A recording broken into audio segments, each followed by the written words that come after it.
بسم الله الرحمن الرحيم الحمد لله رب العالمين وصلى الله تعالى وسلم وبارك على نبينا محمد وعلى آله وأصحابه ومن تبعهم بإحسان إلى يوم الدين أجمعين۔ یہ ترکیب نحوی کا دورہ ہے اور اس میں پہلا درس ہے جملہ اسمیہ کی ترکیب کیسے کریں گے۔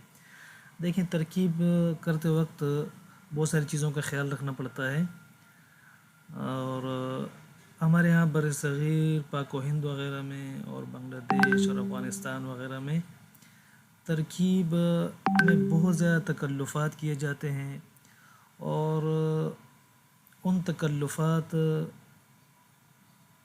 کے ارتکاب ہی کہنا چاہیے کہ وقت نحو کے اعراب کے جو قواعد ہیں ان کو بالکل توڑ دیا جاتا ہے، تہس نہس کر دیا جاتا ہے، اور ان باریکیوں کا بالکل خیال نہیں رکھا جاتا جن کا خیال رکھنا چاہیے۔ اور یہ چیزیں اور یہ خرابیاں جو عام طور پر ترکیبوں میں ہوتی ہیں ہمارے بر صغیر، پاک و ہند وغیرہ میں، انشاءاللہ تعالی میں وہ غلطیاں بیان کر کے پھر ساتھ میں جو صحیح تعبیر ہے، صحیح عبارت ہے، اسے بیان کرنے کی میں کوشش کروں گا۔ ان دروس میں انشاءاللہ تعالی ہم دو کتابیں پیش نظر رکھیں گے، کیونکہ یہ دو کتابیں ہمارے ہاں مدارس میں درجہ اولی میں پڑھائی جاتی ہیں۔ ایک ہے تدریب النحو، یہ جامعہ بنور ٹاؤن کے بعض اساتذہ نے اسے ترتیب دیا ہے، اور دوسری کتاب ہے تسہیل النحو، تدریب النحو اور تسہیل النحو۔ تسہیل النحو میں چونکہ مثالیں ہیں بہت زیادہ، تو کوشش ہوگی انشاءاللہ تعالی دونوں کتابوں کو ساتھ لے کر چلیں، اور ان میں کوئی جملہ ہم سے نہ رہے جن کی ہم ترکیب نہ کریں۔ تو انشاءاللہ تعالی اس سلسلے میں سب سے پہلے تدریب النحو جو ہے وہ میں نے کھولی ہوئی ہے، یہ کتاب جملہ اسمیہ صفحہ 27 پہ ہے۔ اس میں کہہ رہے ہیں کہ دیکھیں، ذیل میں جملہ اسمیہ کی چند کثیر الاستعمال صورتیں بما تراکیب لکھی گئی ہیں، ان پر غور کر کے آنے والی تمرین حل کریں۔ دیکھیں انہوں نے ترکیب کی ہے، مثلا الحج فرض، حج فرض ہے۔ دیکھیں جملہ اسمیہ کسے کہتے ہیں، پہلے تو یہ میں آپ کو بتا دوں۔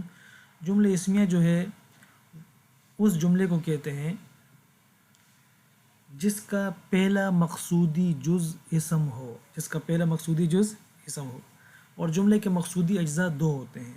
ٹھیک ہے، جملے کے مقصودی اجزاء دو ہوتے ہیں، ایک کو مسند الیہ کہتے ہیں، ٹھیک ہے، مسند الیہ، اور دوسرے کو کیا کہتے ہیں، مسند۔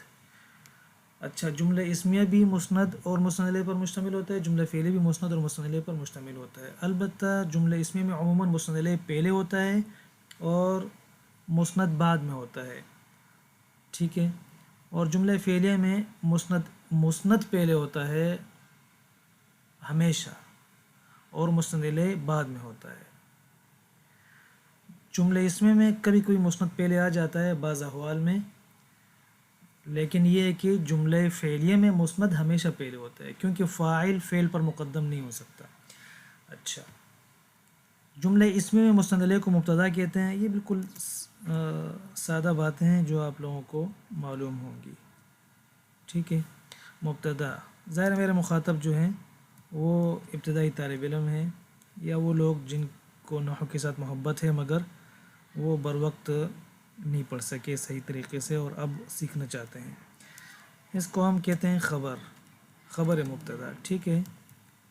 جملہ اسمیہ بھی مسند الیہ اور مسند پر مشتمل ہوتا ہے، البتہ مسند الیہ کو مبتدا کہتے ہیں اور مسند کو خبر کہتے ہیں۔ جملہ اسمیہ میں عموماً مسند الیہ پہلے مسند بعد میں آتا ہے، ٹھیک ہے، اور کبھی کبھی مسند پہلے بھی آ جاتا ہے، تو اس لیے میں نے عموماً کا لفظ کہا ہے، ٹھیک ہے۔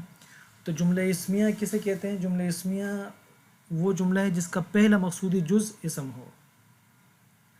دیکھیں یہ میں نے کیوں کہا پہلا مقصودی جز، کبھی کبھی ایسا ہوتا ہے جملہ اسمیہ ہوتا ہے لیکن یہ ہے کہ اس کا پہلا جز وہ مثلا ان زیدن قائم، ٹھیک ہے۔ اب یہ جملہ اسمیہ ہے، صحیح ہے، یہ جملہ اسمیہ ہے۔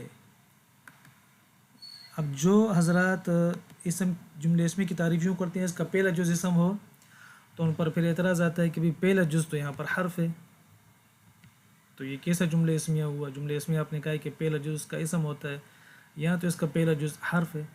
تو جو ہم نے تعریف کی اس کے مطابق اعتراض نہیں آئے گا. ٹھیک ہے، ہم نے کیا کہا؟ جس کا پہلا مقصودی جز اسم ہو. مقصودی جز سے مراد کیا ہے؟ مسند اور مسند الیہ. ٹھیک ہے، اب یہ ان نہ تو حرف ہے، یہ مقصودی جز بن نہیں سکتا ہے کسی بھی جملے کا، کیونکہ حرف نہ مسند ہے نہ مسند الیہ، تو ظاہر بات ہے اس کو ہم کل عدم شمار کریں گے. ٹھیک ہے، تو اب اس کے بعد والا جز جو ہے دیکھتے ہیں وہ کیا ہے. تو زیدن یہ اسم ہے اور یہ ہے بھی مسند الیہ، تو لہٰذا یہ جملہ اسمیہ ہوگا.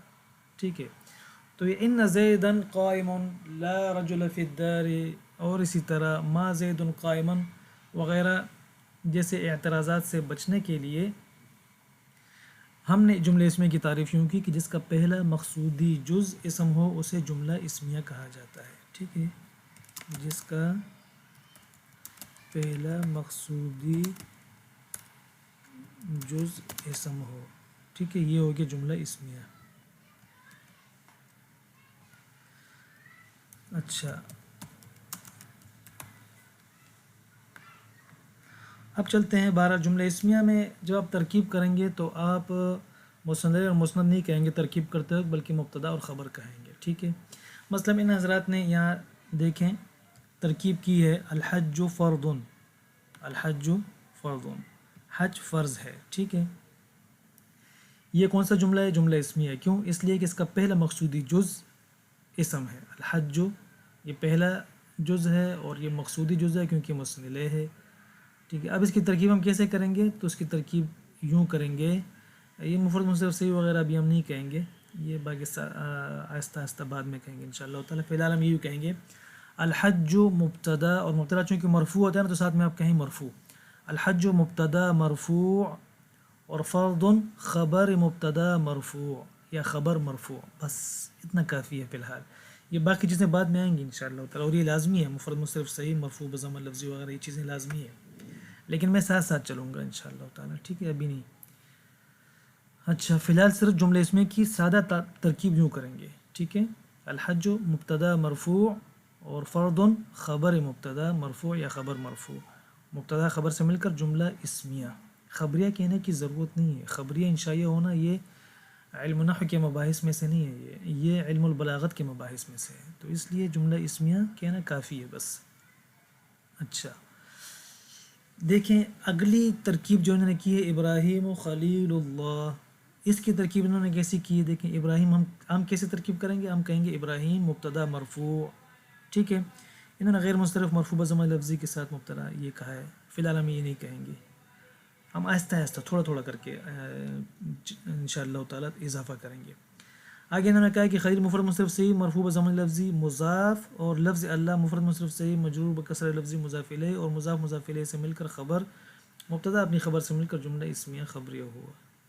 ٹھیک ہے، بلکہ اس ترکیب سے پہلے ہم یہ کرتے ہیں مسجد المدرسۃ جمیل، مدرسے کی مسجد جمیل ہے. یہاں پر دیکھیں آپ نے دیکھا کہ مبتدا جو ہے نا یہ مرکب اضافی ہے. ٹھیک ہے، اب انہوں نے اس کی ترکیب کیسے کی ہے؟ کہا ہے کہ مسجد مفرد منصرف سے مرفوع بضم لفظی مضاف، ہمیں یہ کہنے کی ضرورت نہیں ہے. المدرسۃ مفرد منصرف سے مجرور بکسر لفظی مضاف الیہ. ٹھیک ہے، تفصیل کرنے کی ہمیں ضرورت نہیں ہے. انہوں نے پھر آگے جو کہا ہے مضاف مضاف الیہ سے مل کر مبتدا، اور جمیل مفرد منصرف سے مرفوع بضم لفظی خبر، ہم صرف سادہ کہیں گے خبر مرفوع بس.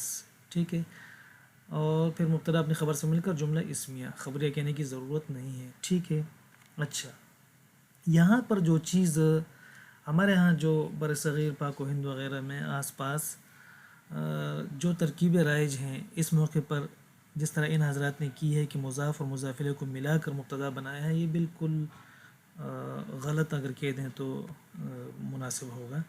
دیکھیں یاد رکھیں مبتدا کیا ہے، ذرا آپ پہلے یہ سنیں کہ مبتدا جو ہے، مبتدا کیا ہوتا ہے؟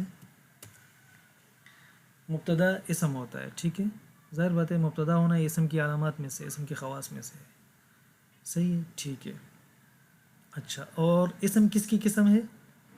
اسم قسم ہے کلمے کی، اور کلمہ اور مفرد دونوں ایک ہی چیز ہے.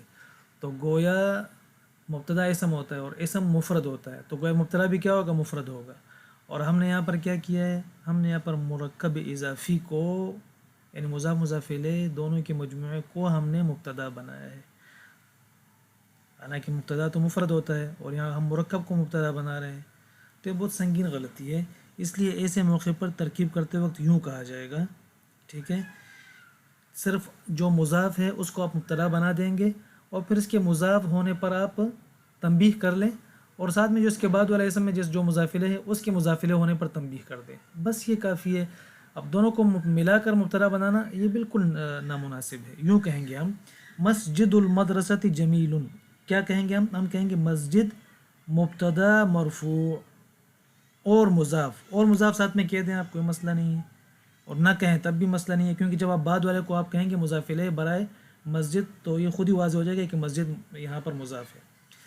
تو ایسی صورت میں جب مضاف الیہ مبتدا بن جاتا ہے، یعنی جب یعنی مبتدا مرکب اضافی ہو، مرکب اضافی کی شکل میں ہو، تو ایسی صورت میں ہم جب مبتدا بنائیں گے تو صرف مضاف کو مبتدا بنائیں گے، ٹھیک ہے نا۔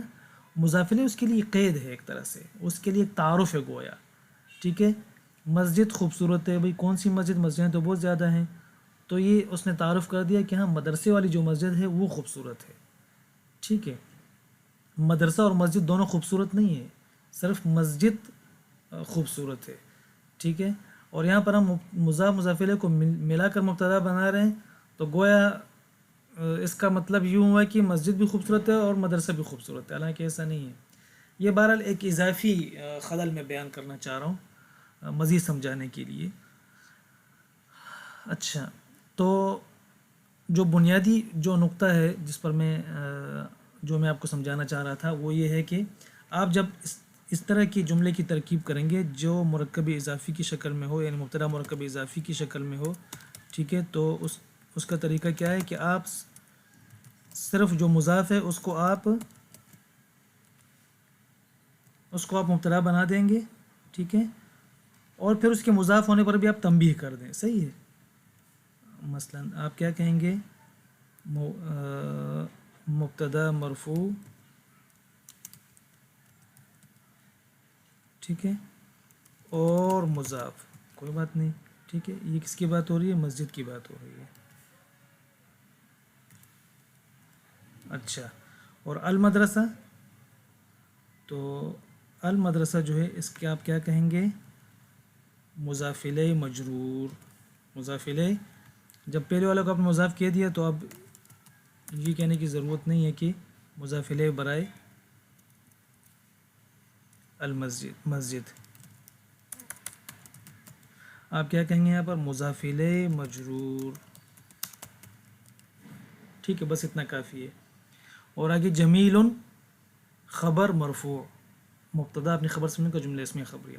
اب مضاف الیہ کو ملا کر مبتدا بنانا یہ بالکل غلط ہے، ٹھیک ہے، کیوں؟ اس لیے کہ مبتدا جو ہے وہ مفرد ہوتا ہے، مبتدا مرکب نہیں ہوتا، کیوں؟ مبتدا قسم ہے، مبتدا اسم ہوتا ہے، اور اسم کس کی قسم ہے؟ مفرد کی، کلمے کی قسم ہے، تو لہٰذا مبتدا بھی مفرد ہوگا اور کلمہ ہوگا، مرکب نہیں ہوگا۔